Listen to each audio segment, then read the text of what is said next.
Daily current affairs analysis UPSC civil service എക്സാമിനെ സംബന്ധിച്ച് വളരെ വളരെ ഇമ്പോർട്ടൻ്റ് ആണ്. അപ്പോൾ ദിവസവും കറണ്ട് അഫയേഴ്സ് അനാലിസിസ് കണ്ട് മനസ്സിലാക്കി പഠിച്ച് മുന്നോട്ട് പോകാനാണെങ്കിൽ നിങ്ങൾക്ക് യൂട്യൂബിലെ ലേണേഴ്സിൻ്റെ മെമ്പർ കമ്മ്യൂണിറ്റിയിൽ ജോയിൻ ചെയ്യാൻ വേണ്ടി പറ്റും. അപ്പോൾ ലേണേഴ്സ് യൂട്യൂബ് ചാനൽ നിങ്ങൾ സബ്സ്ക്രൈബ് ചെയ്തിട്ടുണ്ടെങ്കിൽ ആ സബ്സ്ക്രൈബ് ബട്ടൻ്റെ തൊട്ടടുത്തായിട്ട് ജോയിൻ എന്ന് പറഞ്ഞിട്ടുള്ള ഒരു ബട്ടൺ കാണാൻ പറ്റും. ഈ ഒരു ജോയിൻ ബട്ടൺ ക്ലിക്ക് ചെയ്ത് മാസം വെറും 159 രൂപയ്ക്ക് നിങ്ങൾക്ക് കറണ്ട് അഫയേഴ്സ് അനാലിസിസുകൾ മലയാളത്തിൽ എല്ലാ ദിവസവും കാണാൻ വേണ്ടി പറ്റും. ഡിസംബർ 1-ാം തീയതിയിലെ UPSC സിവിൽ സർവീസ് എക്സാമിന് റിലവൻ്റ് ആയിട്ടുള്ള കുറച്ച് ടോപ്പിക്കുകളാണ് നമ്മൾ ഡിസ്കസ് ചെയ്യാൻ വേണ്ടി പോകുന്നതായിട്ടുള്ളത്.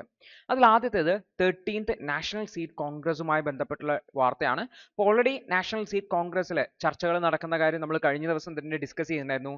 ഇതിൽ പ്രത്യേകിച്ചും ബയോ ഫോർട്ടിഫൈഡ് ആയിട്ടുള്ള ക്രോപ്സുകൾ ഉപയോഗിക്കുന്നതിനെ കുറിച്ച് സയൻസ് കോൺഗ്രസ്സിലെ പ്രത്യേകിച്ചും സീറ്റ് കോൺഗ്രസ്സിലെ വലിയ പ്രതീക്ഷയാണ് നൽകിയിട്ടുള്ളത്. അപ്പോൾ അതുമായി ബന്ധപ്പെട്ടാണ് ഈ ഒരു വാർത്ത വന്നിട്ടുള്ളത്. അപ്പോൾ നമുക്ക് ഈ ഒരു സീറ്റ് കോൺഗ്രസും അതിൻ്റെ ഡീറ്റെയിൽസും ആണ് പ്രധാനമായിട്ട് നമ്മൾ നോക്കാൻ വേണ്ടി പോകുന്നതായിട്ടുള്ളത്. അപ്പോൾ ഈ ഒരു വർഷത്തെ സീഡ് കോൺഗ്രസിൻ്റെ തീം എന്ന് പറയുന്നത് innovating four sustainable seed ecosystem എന്നുള്ളതായിരുന്നു. അപ്പോൾ ഈ ഒരു സീഡ് കോൺഗ്രസിൻ്റെ 13ാമത്തെ വേർഷനാണ് നടന്നത്. ഇത് നടത്തുന്നത് യൂണിയൻ അഗ്രികൾച്ചറൽ മിനിസ്ട്രിയും അതുപോലെ തന്നെ ഇന്റർനാഷണൽ റൈസ് റിസർച്ച് ഇൻസ്റ്റിറ്റ്യൂട്ടും IRRI എന്ന് പറയുന്ന ഈ സ്ഥാപനവും ചേർന്നിട്ടാണ് ഇത് നടത്തുന്നത്. പ്രധാനമായിട്ടും 3 മേഖലകളിലാണ് ഫോക്കസ് ചെയ്യുന്നതായിട്ടുള്ളത്. അതായത് ഹൈബ്രിഡ് അതുപോലെ തന്നെ ബയോ ഫോർട്ടിഫൈഡ് ആയിട്ടുള്ള ക്രോപ്സുകൾ ഉണ്ടാവുക, അതുപോലെ തന്നെ സ്ട്രെസ് ടോളറൻ്റ് ആയിട്ടുള്ള ബ്രീഡിംഗ് വെറൈറ്റീസ് ഉണ്ടാവുക, അതായത് ഫ്ലഡോ അല്ലെങ്കിൽ വരൾച്ചയോ പോലുള്ള സ്ട്രെസ്സിങ് സിറ്റുവേഷൻസ് ഉണ്ടായിക്കഴിഞ്ഞാൽ അതിനെ ഓവർകം ചെയ്യാൻ പറ്റുന്ന അതിന് ടോളറൻ്റ് ആയിട്ടുള്ള വെറൈറ്റീസ് ഉണ്ടാക്കുക, അതുപോലെ ബീഡിംഗ് സൈക്കിൾസിനെ ആക്സലറേറ്റ് ചെയ്യുക എന്നുള്ളത്. ഇതിൽ ആദ്യത്തേത് ബയോ ഫോർട്ടിഫൈഡ് ആയിട്ടുള്ള ക്രോപ്പുകൾ എന്നുള്ളതാണ്. അതായത് നമ്മൾ കഴിക്കുന്ന ഭക്ഷണത്തിൽ അതിനെ എൻറിച്ച് ചെയ്യുന്നതിനെയാണ് ബയോ ഫോർട്ടിഫിക്കേഷൻ എന്ന് പറയുന്നത്. അതായത് ഈ ഒരു ക്രോപ്പുകളിൽ ജനറ്റിക് മോഡിഫിക്കേഷൻ നടത്തുകയും അതുവഴി ന്യൂട്രിയൻ ലെവൽ ഉയർത്തുകയും ചെയ്യുക എന്നുള്ളതാണ്. കാരണം നമ്മുടെ സമൂഹത്തിൽ ആൾക്കാർക്ക് ഭക്ഷണത്തിലൂടെ ന്യൂട്രിയൻസ് കിട്ടുന്നത് കുറവാണെന്നുണ്ടെങ്കിൽ ഇത്തരത്തിലുള്ള ബയോ ഫോർട്ടിഫൈഡ് ആയിട്ടുള്ള ഫുഡ് ഐറ്റംസ് ഉപയോഗിച്ചുകൊണ്ട് നമുക്ക് ആൾക്കാരിലേക്ക് ന്യൂട്രിയൻസ് എത്തിക്കാൻ വേണ്ടി വരും. ഉദാഹരണത്തിന് വിറ്റാമിൻസ്, മിനറൽസ് ഒക്കെ എത്തിക്കാൻ വേണ്ടിയിട്ട് പറ്റും എന്നുള്ളതാണ്. അതുപോലെ തന്നെ ക്ലൈമറ്റ് റെസിലിയൻ്റ് ആയിട്ടുള്ള 3 പ്രാക്ടീസസുകളെ കുറിച്ചിട്ട് ഡിസ്കഷൻസ്, പ്രധാനമായിട്ട് 2 പ്രാക്ടീസസ് കുറിച്ച് ഡിസ്കഷൻ ആയിരുന്നു. ഒന്ന് ഡയറക്റ്റ് സീഡഡ് റൈസ് എന്ന് പറയുന്ന ഐഡിയ ആണ്.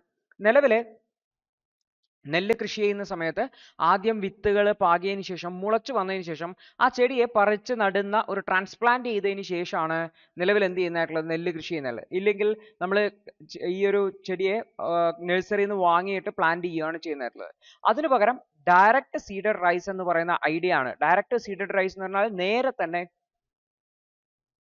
ഡ്രൈ സീഡ്സിനെ പാടത്തേക്ക് ഇടുക, അല്ലെങ്കിൽ പ്രീ ജേർമിനേറ്റഡ് ആയിട്ടുള്ള സീഡ്സിനെ കരയിൽ വെക്കും, എന്നിട്ട് അതിന് ചെറിയ മുള പൊട്ടുമ്പോൾ തന്നെ ആ ഒരു ജേർമിനേഷൻ നടക്കുമ്പോൾ തന്നെ സീഡ്സിനെ നേരിട്ട് പാടത്തിലേക്ക് ഇടുക എന്നുള്ളതാണ് ഈ ഒരു ഡയറക്റ്റ് സീഡഡ് റൈസ് എന്ന് പറയുന്നത്. അത് ഒരു ക്ലൈമറ്റ് റെസിലിയൻറ്റ് പ്രാക്ടീസ് ആയിട്ട് ഉപയോഗിക്കുന്നുണ്ട്. മറ്റൊന്നാണ് സീറോ ടില്ലേജ് ഫാമിംഗ് എന്ന് പറയുന്ന ടില്ലേജ് ചെയ്യാതെയുള്ള ഫാമിംഗ് മെത്തേഡുകൾ ചെയ്യുക എന്നുള്ളതാണ്. അതുപോലെ തന്നെ ഫാമിംഗ് ഇൻപുട്ട് കോസ്റ്റുകൾ കുറയ്ക്കുന്നതിന് ആവശ്യമായിട്ടുള്ള ഡിസ്കഷൻസും ഈ ഒരു ചർച്ചയിൽ ഉണ്ടായിരുന്നു എന്നുകൂടി ഓർത്തുക. അതുപോലെ തന്നെ പുതിയ സീഡ്സ് ബില്ല് വേണം എന്ന് പറഞ്ഞിട്ടുള്ള ചർച്ചകൾ, ആ ഒരു വാർത്തയാണ് നമ്മൾ കഴിഞ്ഞ ദിവസം ഡിസ്കസ് ചെയ്തിട്ടുണ്ടായിരുന്നത്. അതുപോലെ തന്നെ സീഡ് എന്റർപ്രണർഷിപ്പിനെ എൻഹാൻസ് ചെയ്യുന്നതിന് വേണ്ടിയും സപ്പോർട്ട് ചെയ്യുന്നതിന് വേണ്ടിയിട്ടുള്ള ചർച്ചകൾ നടന്നിട്ടുണ്ടായിരുന്നു. കൂടാതെ സപ്ലൈ ചെയിനെ സ്ട്രെങ്തൻ ചെയ്യുക, ഫാമേഴ്സിന്റെ കപ്പാസിറ്റി ബിൽഡിങ്ങിന് വേണ്ടിയിട്ടുള്ള കാര്യങ്ങളും ഡിസ്കഷനിൽ വന്നിട്ടുണ്ടായിരുന്നു. കൂടാതെ ഈ ഒരു മേഖലയിലേക്ക് കൂടുതൽ പബ്ലിക് പ്രൈവറ്റ് പാർട്ട്ണർഷിപ്പുകൾ കൊണ്ടുവരിക, അതുവഴി സീഡ് പ്രൊഡക്ഷനെ സസ്റ്റൈനബിൾ ആക്കി മാറ്റുക, സീഡ് ഡിസ്ട്രിബ്യൂഷനും സസ്റ്റൈനബിൾ ആയിട്ടുള്ള രീതിയിലേക്ക് കൊണ്ടുപോകുക എന്നുള്ള ഉദ്ദേശമാണ് ഈ ഒരു കോൺഗ്രസിൽ ഉണ്ടായിരുന്നത്.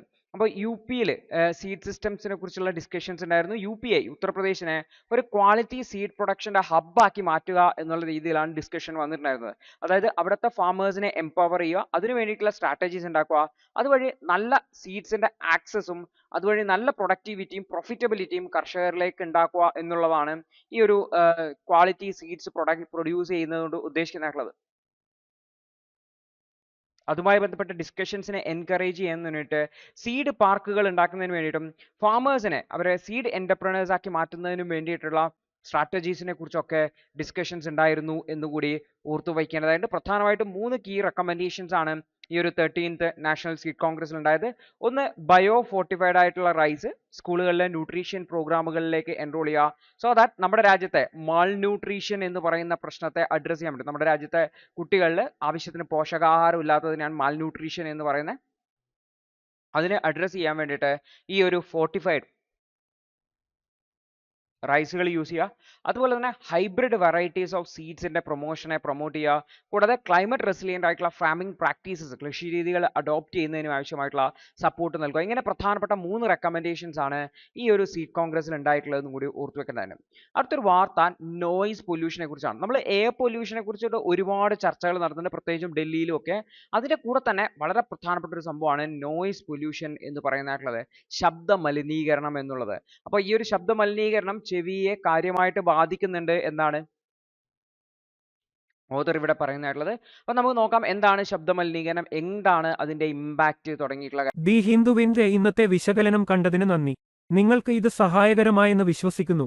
ഇന്നത്തെ ബാക്കിയുള്ള വാർത്തകളുടെ വിശകലനത്തിനു വേണ്ടി ഞങ്ങളുടെ ന്യൂസ് അനാലിസിസ് ക്ലാസ്സിൽ ജോയിൻ ചെയ്ത് പഠിക്കാവുന്നതാണ്.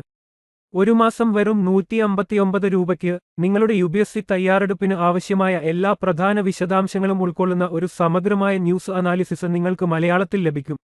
കൂടാതെ സിവിൽ സർവീസിനു വേണ്ടിയുള്ള ജനറൽ സ്റ്റഡീസ് ക്ലാസുകൾ കൂടി മലയാളത്തിൽ മനസ്സിലാക്കി പഠിക്കാൻ ഞങ്ങളുടെ ലേണേഴ്സ് അൺലിമിറ്റഡ് ക്ലാസ്സിൽ ജോയിൻ ചെയ്യാം. മാസം വെറും 1500 രൂപയ്ക്ക്.